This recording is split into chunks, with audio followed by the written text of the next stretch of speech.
بسم اللہ الرحمن الرحیم۔ السلام علیکم ناظرین، تاریخ میں سے بے شمار مسلمان سائنسدانوں کے نام ملتے ہیں جنہوں نے بے شمار نئی چیزیں ایجاد کی اور دنیا میں مسلمانوں اور اسلام کا نام روشن کیا۔ اور آج کی ہماری ویڈیو کا موضوع بھی اسلامی تاریخ کے 10 عظیم سائنسدان ہیں۔ لیکن ویڈیو میں آگے بڑھنے سے پہلے اگر آپ نے چینل سبسکرائب نہ کیا ہو تو ضرور سبسکرائب کر لیجئے اور بیل آئیکن پر بھی ضرور کلک کر دیجئے۔ نمبر 1، بابائے کیمیا جابر بن حیان۔ جابر بن حیان 721 سنہ عیسوی میں پیدا ہوئے۔ جابر بن حیان جو کسی نئے تعارف کے محتاج نہیں، مسلم دنیا کے اول سائنسدان، مفکر، فلسفی، فلکیات دان، ماہر ادویات اور ماہر حسابیات تھے۔ ان کا سب سے عظیم کارنامہ جس سے آج تک کی سائنس فائدہ اٹھا رہی ہے وہ کیمیا ہے۔ انہوں نے کئی کیمیائی علوم کی بنیاد رکھی۔ انہوں نے کئی کیمیا کے معاملات اور آلات ایجاد کیے۔ ان کا انتقال 817 سنہ عیسوی میں ہوا۔ نمبر 2، محمد بن موسیٰ الخوارزمی۔ خوارزمی 780 سنہ عیسوی میں پیدا ہوا۔ محمد بن موسیٰ الخوارزمی نے ریاضی کے بنیادی اصول اور قواعد کو سادہ طریقے سے بیان کیا۔ خوارزمی کو الجبرا کا موجد تسلیم کیا جاتا ہے۔ اس نے سادہ اور 2 درجی مساواتوں کو حل کرنے کا طریقہ متعارف کرایا۔ خوارزمی نے نہ صرف صفر کا ریاضی میں درست استعمال کیا بلکہ 1 سے لے کر 9 تک کے ہندسوں کا الگ الگ استعمال کیا، اور ان کی کتاب الجبرا والمقابلہ 16ویں صدی عیسوی تک یورپ کی یونیورسٹیوں میں بنیادی نصاب کے طور پر پڑھائی جاتی رہی۔ محمد بن موسیٰ الخوارزمی کا انتقال 850 سنہ عیسوی میں ہوا۔ نمبر 3، ابن الہیثم۔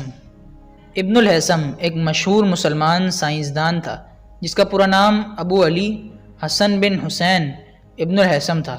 یہ 965 سنہ عیسوی میں بصرہ میں پیدا ہوا جو عراق کا مشہور شہر ہے۔ وہ علم طبیعیات، ریاضی، انجینئرنگ، فلکیات اور طب کا ماہر تھا۔ ابن الہیثم پہلا مسلمان سائنسدان تھا جس نے روشنی کی نوعیت کی وضاحت کی۔ اس نے یونانیوں کی پیش کردہ روشنی کی نظریات پر کڑی تنقید کی اور بتایا کہ روشنی آنکھ میں داخل ہوتی ہے اور پھر شعاعوں کی شکل میں خارج ہوتی ہے۔ ابن الہیثم نے ایک پن ہول کیمرہ بھی ایجاد کیا اور اس کی مدد سے اس نے سورج گرہن کی تصویر اتاری۔ اس کا انتقال 1039 سنہ عیسوی میں ہوا۔ نمبر 4، یعقوب الکندی۔ یعقوب الکندی ایک مشہور مسلمان سائنسدان ہیں جن کا پورا نام یعقوب بن اسحاق الکندی تھا۔ وہ 800 سنہ عیسوی میں بصرہ میں پیدا ہوا۔ وہ نہ صرف ایک فلسفی تھا بلکہ ایک عظیم سائنسدان اور طبیعیات دان بھی تھا۔ اسے عرب دنیا کا پہلا فلسفی مانا جاتا ہے۔ الکندی ماہر ریاضی دان، معالج، ماہر ادویات، ماہر نفسیات اور ماہر اسلامی روحانیات بھی تھا۔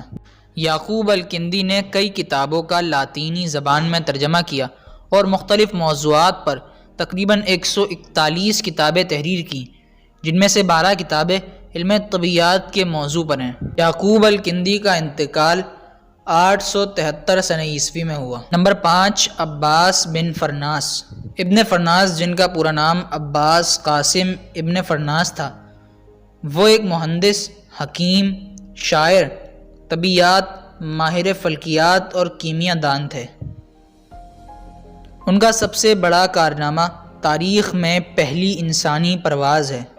نمبر 6، ابراہیم الفزاری۔ ابراہیم الفزاری 754 سنہ عیسوی میں پیدا ہوئے۔ الفزاری ریاضی دان اور فلکیات دان تھے۔ انہوں نے قدیم ہندوستانی فلکیاتی دستاویزات کا ترجمہ کیا اور کئی فلکیاتی دستاویزات لکھیں جن میں اجرام فلکی کی حرکات کو بیان کیا۔ نمبر 7، زکریہ الرازی۔ ابو بکر محمد زکریہ الرازی 853 سنہ عیسوی میں پیدا ہوئے۔ زکریہ الرازی مشہور مسلم طبیب، دواساز، فلسفی اور کیمیا دان تھے۔ الرازی پہلے شخص تھے جنہوں نے تیزاب پہچانے، کئی بیماریوں پر تحقیقی مواد لکھے، بچوں کے طبی مسائل پر دنیا کی پہلی کتاب لکھی۔ نامیاتی کیمیا اور غیر نامیاتی کیمیا پر تحقیق کی اور جراحی میں بھی ان کا اپنا مقام ہے۔ نمبر 8، ابو علی سینا۔ ابو علی سینا 980 سنہ عیسوی میں پیدا ہوئے۔ ابو علی سینا کو ایک ماہر طبیب کی حیثیت سے جانا جاتا ہے۔ اس نے علم طب، فلسفہ، ریاضی اور فلکیات پر نمایاں کام کیا۔ ابو علی سینا نے تقریباً 760 سے زیادہ ادویات کی ترکیب اور ان کے افعال کو تفصیل سے بیان کیا، اور ابو علی سینا نے بیماریوں کے علاج کے لیے مختلف طریقے دریافت کیے جو آج تک مستند تسلیم کیے جاتے ہیں۔ ابو علی سینا کی وفات 1037 سنہ عیسوی میں ہوئی۔ نمبر 9، عمر خیام۔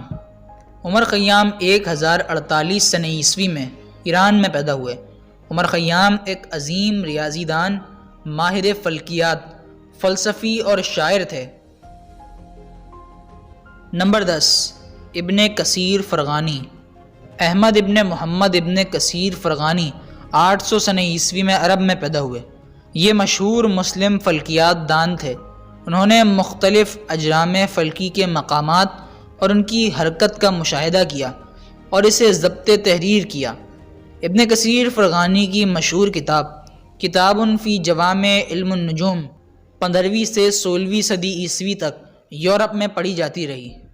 ناظرین، یہاں ہماری ویڈیو کا تو اختتام ہوتا ہے، لیکن یہاں مسلمان سائنسدانوں کا اختتام نہیں ہوتا، بلکہ دیگر کئی اور بھی مسلمان سائنسدان گزرے ہیں جو اس وقت سائنسی ایجادات کر رہے تھے جب یورپ جہالت میں ڈوبا ہوا تھا۔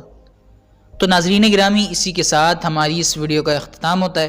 اگر پسند آئی ہو تو لائک کر دیجئے، شیئر کریں اور چینل کو ضرور سبسکرائب کر لیجئے گا۔ اللہ حافظ۔